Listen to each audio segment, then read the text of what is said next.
15 November 2022.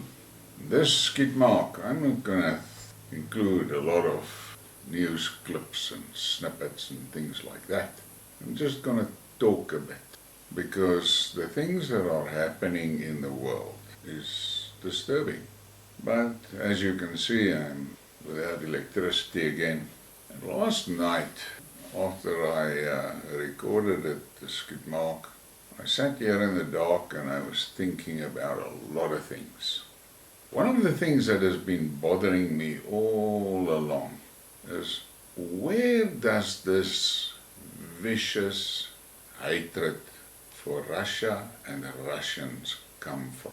Where? Because if you look at the Russian nation, they are hard-working people, they've got good values, they respect family values and all things like that. And their leadership respects other countries and other cultures and things like that. They do not attack countries, steal from them. They don't do it. And it dawned on me. And I'm just going to talk about the things that I experienced in my lifetime. What happened in Rhodesia? For you guys that are youngsters, today they call it Zimbabwe. But there was a time when it was called Rhodesia. And that Rhodesia was a country that was working well. They were major exporters of food. They were basically referred to as the breadbasket of Africa. They've got a lot of minerals, especially copper, and the government under Ian Smith invested heavily in education and healthcare and infrastructure. They built dams, think about the Kariba Dam, and the country was developing. That was after they got independence from England.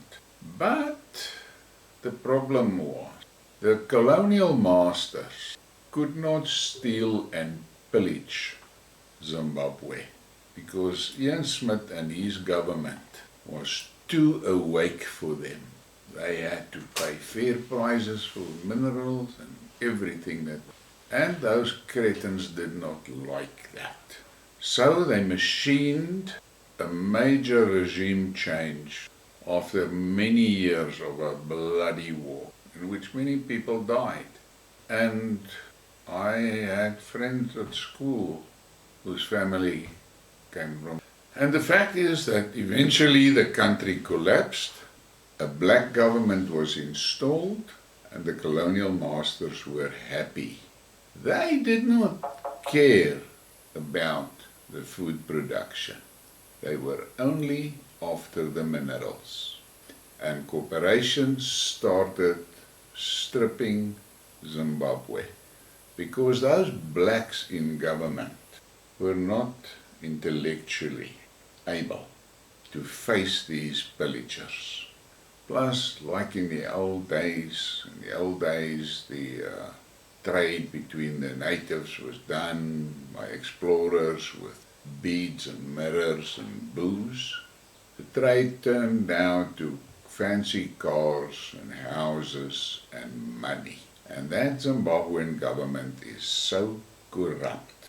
But the masters in London were happy because they were killing it with the minerals. And the minerals were sold on the world markets, and the money collected in London, just a little bit trickled down to Zimbabwe. Today, Zimbabwe is in a ruin. The health system is gone, the education system is gone, the infrastructure is gone, everything is gone. And that is what this fucking evil West did to Zimbabwe, to Rhodesia, and turned it into Zimbabwe. And then they came to South Africa because they could not stand this white government in South Africa. Because this white government declared independence in 1961, and from there on, these colonial clowns could not pillage the country. The white government made sure that they paid fair prices for whatever they wanted, and the money came to South Africa, and South Africa was developed and built in the Giant of Africa. And the cretins in the West could not take that because they couldn't steal here. At this time, England had a problem. They were not capable of doing their thing here in South Africa like they did in Zimbabwe. They were too lightweight. The Anglo-Boer War taught them a fucking hard lesson. They sent 400,000 soldiers here and 20,000 Boere. Fucked them up properly. Yeah, the Boere lost the war after the British started killing women and children and burning the farms down. Cretins that they are. So, that UK fuckers called in help from across the pond, America. And between the UK and America, they unleashed a vicious attack against our white regime.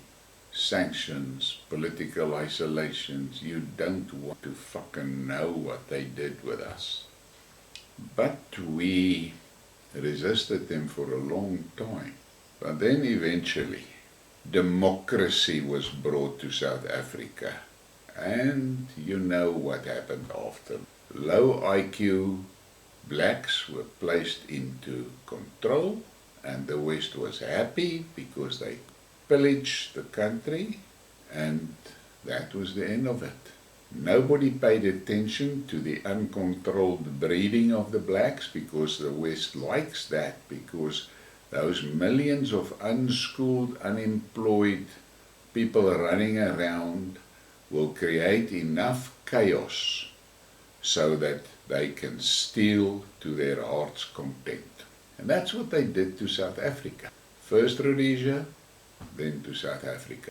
And I realized they have exactly the same fucking plan for Russia, because they cannot make peace with it that the Russian natural resources belongs to Russia. No fucking evil Satanists want their hands on that. And they embarked on this Russia hate program over many years. Putin tried to be the nice guy on the block, and he always was nice, and when he makes speeches nobody listened and so forth. And then eventually the Ukraine fuck-up happened, and now the West is trying to make out the Russians are the bad guys. Meanwhile, all the Russians are doing is protecting their country, because this fucking evil West has got a plan, and the maps are published. They want to break Russia up in 6 or 8 regions and castrate that fucking country and then raid it and pillage it, like they did under Yeltsin. And they miscalculated. Today, as I'm sitting here talking to you, the European economy is, like Van der Crazy would say, in tatters. The European economy is in tatters. The UK economy is in tatters. Europe is fucked beyond repair. And they didn't realize that America was using them.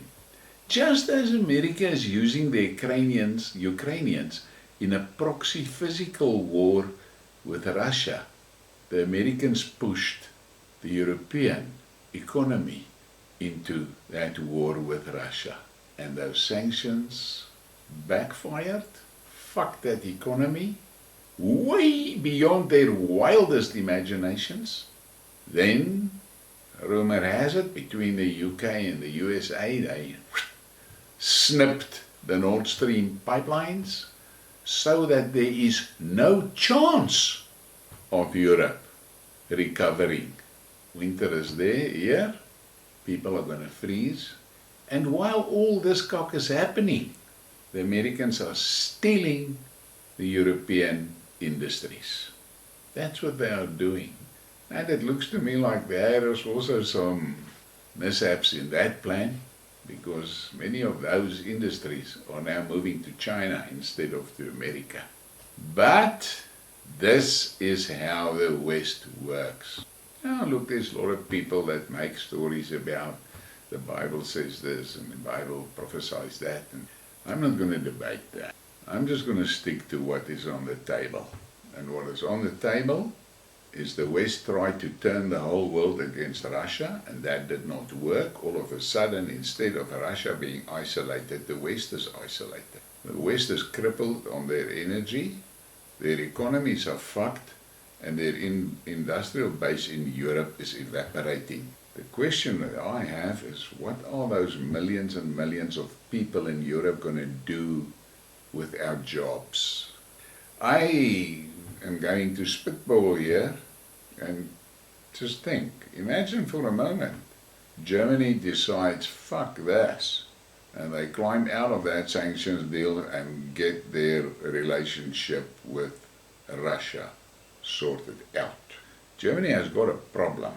Between them and Russia sits Poland, and the Polish people, I've heard many commentators talk and say Poland is not governed by Polish people. How true that is, I wouldn't know, but the fact of the matter is that government in Poland is dead set on following the Ukraine route. They think they can survive against Russia. The tragedy and reality is the West has been disarmed by this Ukraine war. The European countries and the UK has been bankrupt by this Ukraine war. The Americans has already been bankrupt before the war started. They are $38 trillion into debt. But this whole fiasco with the sanctions and trying to isolate Russia has opened the eyes of the rest of the world. And slowly but surely, the BRICS idea woke up, got out of bed, took a cup of coffee and said, here I am. And you can see how the non-West countries are gravitating towards the BRICS idea. And as I said in a Skidmark yesterday, the BRICS countries sits with 60% of the world's energy, I think. They've got everything. They've got everything they need to prosper. They don't need anything from the West. They're self-sufficient in food, in fresh water, in energy, in gas. That's right, they control 60% of the gas. And the fact of the matter is, economically, the West is so deep in the shit. And if Saudi Arabia joins BRICS, the petrodollar is gone, and with that, the dollar will lose its value as an international currency. This stealing of the Russian foreign assets was a fucking stupid move, but you must understand, the West is run by children, trapped in adult bodies, and many of them are gender confused. So nothing good will come out of this for the West, and I see that fucking Borrell is talking now about a European force of, 5,000 men or something that they want to have ready next year. It's a wet dream. The first question is, where will that money come from? Where? Where are they going to get the money to fund that? Where are they going to get weapons? I mean, the Americans are taking shit out of museums and refurbishing it and oiling it and painting it and sending it to the Ukraine. Shit that was manufactured for the Vietnam War. You must think for a moment. The West is in tatters, as Ursula would say. In tatters, I tell you. But, I'm going to recap this. First, they fucked Rhodesia up to steal the minerals. Then they fucked South Africa up to steal the minerals. Just look at it now. The fucking Bliksems are giving Ramaphosa money so we can put up propellers and solar panels so that they can get all our coal for their power stations. I cannot understand that there are so many stupid people that fall for these stories. But, so they've wiped out Rhodesia, they wiped out South Africa, Now they tried the same stunt. They tried that fucking same stunt with Russia, and they hit a brick wall. And the Russians said, not gonna take this shit from you guys anymore. And now they've got a problem. And let me conclude, there's no doubt about it. NATO soldiers are fighting in the Donbass. They get into the Ukraine, they put on Ukraine army uniforms, and they go to, and the Russians are grinding them. So, things doesn't look good. The Europeans better wake up and make a decision very quickly, because America is not their salvation. America is their poison. And please, if you like this, hit the like, subscribe, and share this. Have a great evening.